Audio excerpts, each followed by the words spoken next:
Did you know Emperor Palpatine had several contingencies in place for the future of his empire in the unlikely event that he would pass away?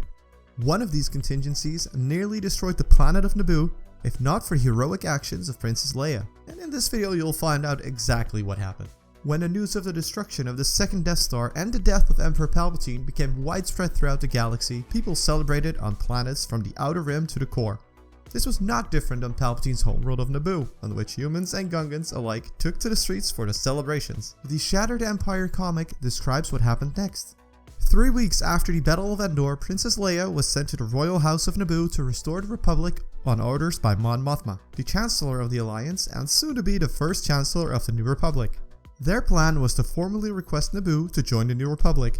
With Naboo being the homeworld of the late Emperor Palpatine, it was full of Imperial sympathizers. So, convincing Naboo to join the New Republic would prove of great value. Together with Poe Dameron's mom, Shara Bey, she went to the royal palace of Naboo and met the Queen, Saruna. She requested Naboo's support in establishing the New Republic, which Queen Saruna eagerly accepted in order to make an attempt to make up for Palpatine's stain and the shame on the people of Naboo.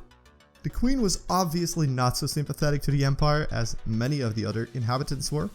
During this meeting, Naboo's orbital sensors became jammed and gigantic storms began to rage. An Imperial Star Destroyer entered orbit and launched a climate disruption array. Within moments, this led to the creation of 3 Class 5 hurricanes across the entire planet, with another dozen forming. Now this was the start of Operation Cinder, and if you've played the Battlefront 2 campaign, you'll know what I mean. Operation Cinder was the late Emperor's way of punishing the Galactic Empire for failing to prevent his death. His plan was to destroy the old empire, while a new and stronger empire formed in the unknown regions. And in the meantime, he himself was secretly revived on Exegol. Now these storms caused natural disasters across the entire planet of Naboo. Leia knew there was but one way to save the planet.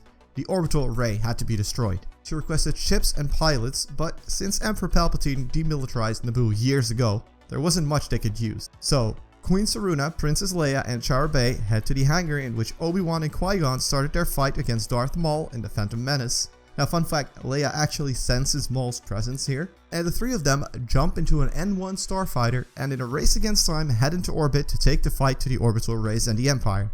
They destroy some of the satellites, but it doesn't take long until they are attacked by multiple TIE fighter squadrons. However, with the situation most dire, a rebel fleet led by Lando Calrissian arrived to take on the Imperial forces. This fleet was also supported by characters we see in the Battlefront 2 campaign, and it featured characters such as the Duros Shriv, Iden Fursho, and Del Meeko.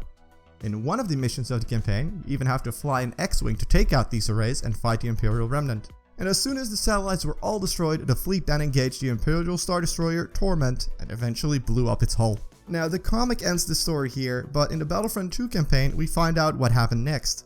Imperials escaped from the Imperial Star Destroyer and launched a ground assault on Naboo to try and take control of Teed, Naboo's capital city. Leia, Shriv, Del, and Iden follow them and land in Teed. They decide to return power to the city's defense system by repairing the power relays to trigger an ion pulse, rendering all electronic devices and weapons caught in the pulse useless. And the remaining Crown forces are then quickly overpowered and Naboo is safe once again. Now I love the fact that the people of Naboo actually installed this basically huge EMP after the droid invasion of the Phantom Menace. They wouldn't let that happen again.